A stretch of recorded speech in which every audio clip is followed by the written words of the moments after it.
um alfa-hidroxilase, aí põe outro hidroxidil no carbono 21. Carbono 1. Então fica 1,25 de hidrocalciferol. Aí nós temos a forma ativa da vitamina D. Por isso aqui no Brasil, até nos anos aí 60, 70, tinha um tal de emulsão de Scott. Não sei se vocês já tomaram esse bicho aí.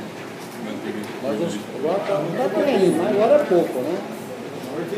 Isso aqui é a multinacional, é só para tomar dinheiro brasileiro. Adianta aqui no Brasil? Não, por quê? Emulsão de Scott é o fígado de óleo de bacalhau. E o bacalhau, ele só trabalha em águas profundas, que não pega sol. Então o fígado dele consegue fabricar a vitamina D. Agora, no Brasil, um país tropical, tem sol abundante, para que então? Tá ruim. Eu já tomei daquilo, a pessoa aplicava, o médico indicava, né? Mas não tinha assim, nenhum efeito importante para nós. Professor, qual que é a enzima do calcitriol para 25-hidroxicalcitriol? Aqui converte o calcitriol em 25-hidroxicalcitriol. Enzima? É. Aí você tem, basicamente você tem lá nos hepatócitos do fígado tem uma enzima ativadora. A única enzima que você tem é um alfa-hidroxilase. É o fígado que vai montando moléculas nos hepatócitos. Então é uma enzima ativadora. O colesterol tem como influência na vida? Oi? Na vida? O colesterol é um dos componentes da vida, para eliminar o excesso de colesterol. Por isso, quando tem uma quantidade excessiva, ele pode cristalizar e formar cálculos. São os chamados cálculos biliares de colesterol, aquele branquinho. Quando você pega aquele cálculo que é esverdeado, aquele é glicopolato ou cauropolato de sódio. Vou mostrar depois lá no sistema lá do PIB e nós falamos. Né? Nessa peça aqui, ele conseguiu dissecar aqui, ó, uma paratireoide. Essa pontinha aqui, ó. É bem pequenininho. Aqui em cima azul. Senhor. Por esse cirurgia de tireoide, o médico tem que ter cuidado, senão acabou com tomar cálcio e vitamina, deu o resto da vida. Trocadrol direto. Tem como deixar as paratireoides quando você retira toda a tireoide? Quando ele faz o exame, se não tem, por exemplo, tumor lá, ele deixa lá. Mas na realidade, muitas vezes tem que remover. O paciente tem que tomar qual que é lá? Isso, Rocatrol. Então, o medicamento que ele vai tomar, que tem a base de vitamina D, a base de cálcio, resto da vida. Tá a pontinha dela aqui. Mostra mais aqui. Não dá nem para ver aqui, ó, essa pontinha amareladinha aqui. Já tem uma cor assim amarelada. Aí você chega pertinho e dá para ver. Viu? Essa azul aí, né? Então tá a pincinha azul. É só pausar quando tiver cheio. Viu, Alberto? Alberto, viu? Vai estar com ele, né? Olha. Pinça azul, pinça verde é a tireoide. A pontinha aqui, ó. É o tamanho assim, menor que uma ervilha. Extremamente pequeno. A outra glândula para nós, importante, é a glândula chamada de adrenal. Pode falar se adrenal porque ela produz adrenalina. Adrenalina, a única fonte de adrenalina é na adrenal. Os nervos do simpático, ele só secreta norepinefrina. Tá certo? Então, quando a adrenalina, por exemplo, começa lá toda que é a cascata, né, que é a tirosina, aí dá a dopamina, aí começa toda a cascata até formar a chamada norepinefrina, depois a norepinefrina converte na adrenalina, que vai entrando radical metil na cadeia da molécula, tá? Que é metilização. Essa glândula tem uma parte externa que chama córtex. A córtex tem 3 camadas, de fora para dentro. Glomerulose, que a gente já viu lá no morto, né? Fascicular. Camada fasciculada, camada reticular.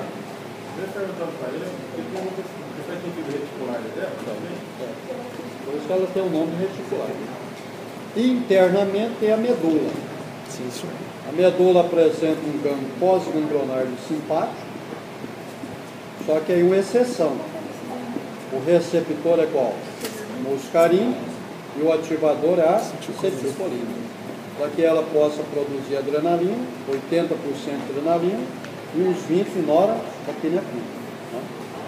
Então a epinefrina, quando a gente fala em neurônio simpático, só libera nora. Mas a glândula pode liberar as duas. Qual que é a mais abundante? Adrenalina. E a norepinefrina, uns 18, 20% que é produzido ali. É convertido, por exemplo, na maior parte da adrenalina. Então essa é a relação da glândula. O córtex trabalha sobre o comando de quem? Do eixo hipotálamo-hipófise. Só o córtex. Qual que é o hormônio que o hipotálamo libera? Oi?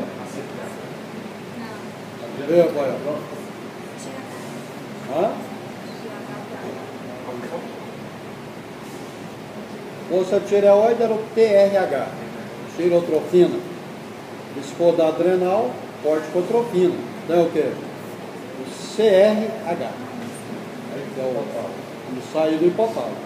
Então o hipotálamo libera o CRH, receptor para ele só na adeno-hipófise, e a adeno-hipófise libera o CTH, que é o corticotrófico. É igual, por exemplo, o FSH e o LH, as gonotropinas, ou gonotróficas. Então libera o ACTH, que vai trabalhar basicamente na córtex da adrenal. Quando chega na córtex camada glomerular, libera qual hormônio? Aldosterona. Mais importante dos hormônios que é produzido na camada mais externa, que é a glomerulose, é a aldosterona. A gente pode dizer que é o minerocorticoide. Por quê? Porque ele vai regular o nível de minerais a nível do rim.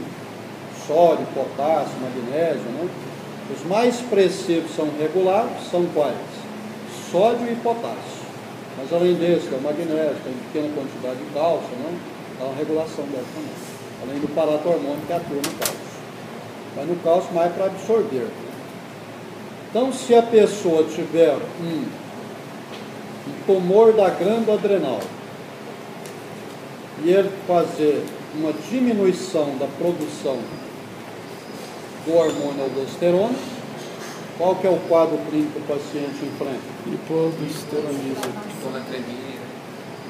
Então tem a hiponatremia, isso reflete o quê? No geral da pessoa. Aumenta ou diminui a pressão? Diminui, porque os líquidos corpóreos ficarão o quê? Diminuídos. Então você tem hipovolemia, vai ter queda de pressão, né? Que é a aldosterona, uma das funções dela é promover a retenção de sódio. Quais locais do rim ela tem a maior atuação? As alças. Alça de Henle. Filamento descendente ou ascendente? A alça de Henle tem 2 Tem filamentos. que é o ascendente, né? Você pulou a alça de Henle, então que a alça é 2. Tem um que desce, outro que sobe, ele está na ascendente. Então ela atua principalmente na alça de Henle, filamento ascendente, para reabsorver sódio. Sabendo que o tubo proximal já tem mecanismo próprio para absorver sódio, fazer absorção. Mas aquele restante que iria para a urina, ele é segurado pela aldosterona. Né? Então nessa função geral. Quando a gente está reabsorvendo o sódio, você está eliminando o excesso de potássio. E o excesso de potássio é benéfico ou maléfico? Maléfico. O que ele faz no músculo? Veneno do coração. O que faz lá no coração? Fibrilação. Então, porque leva astenia. Então, o coração, o miocárdio começa a fibrilar e depois gera um quadro de astenia muscular. O que é astenia? Relaxamento e gera parada cardíaca. Faz o antagônico do cálcio. O cálcio gera o quê? Força de contração, e o potássio em excesso gera força de diminuir a contração do músculo, que é o relaxamento, né, que pode levar a parada cardíaca, fibrilação cardíaca a parada. Pessoa, quando tem falta ou excesso de potássio, uma falta de potássio no músculo, gera o quê? Baixa quantidade de aldosterona. Quando está faltando potássio, ou muito, tem que a pessoa tem muitos músculos criados esqueléticos, né, o cardíaco. Ganha, é ou não? Então dá aquelas contrações espasmódicas, que é aquela fibrilação que vai dar no coração. Tem viu o Google lá jogando aqueles chama o negócio do Google, né? Aí ele parava lá, agora comer uma banana para repor o potássio. Dá tempo? Mesmo que a banana tem uma digestão bem rápida, não ficava assim muito tempo, né? Pelo menos pensava, né? Mas a banana normalmente não tinha assim, um efeito muito lógico, ele fazer lá e ter uma reposição imediata de potássio. É só se ele injetasse na veia direto. Né? E aqueles reprodutor aqueles repositores de eletrólito lá, eles são mais rápidos? Porque ele já, por exemplo, a absorção dele é segundo, né? Porque normalmente ele já tem alguns químicos que você coloca o líquido, então a absorção de líquido é bem mais rápida e tem alguns fatores que favorecem a ativação do receptor, hipertônico. Aí ele aumenta a hipertonia, então você aumenta a concentração e passa melhor de subir. Agora, quando o material é só, tem que digerir primeiro, para fazer toda aquela transformação para depois absorver. Então você tem na banana também é mínimo, né? Concentração assim, natural, ele fala que é menos 2, né? Porque toda vez que passa acima de 2 tem efeito colateral. Chegar a 7 é parada cardíaca. Lá em São Paulo tinha uma turma matando os velhinhos lá, não podia morrer um velhinho. Isso aí vocês viram na mídia, tem 2 anos, né? Então aí, os velhinhos lá começou a morrer, todo dia, tinha uns 9 mortos. Funerária pegando, eles tinham um convênio, né, com o enfermeiro.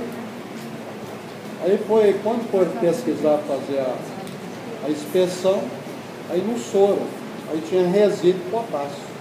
Então o cara aplicava direto na corrente sanguínea um excesso de quê? Potássio. Ficava muito acima de 7, parada cardíaca imediata. Aí ficou muito tempo matando, o velhinho morrendo, não sabia por quê. Ganhava comissão. Ganhava comissão de funerária. Que horror, cara. Mostrou lá, não sei se você viu, né? Eu lembro. Mas o cara matou 9 lá uma vez. Uma semana matou 9. Que isso? Calma. Agora, a segunda camada qual que é? Camada fascicular. Qual que é o hormônio mais importante que é produzido? Cortisol.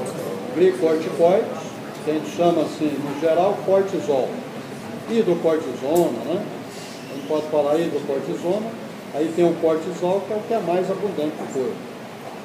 Esse cortisol tem algumas funções dele. Glicogenólise. Glicogenólise,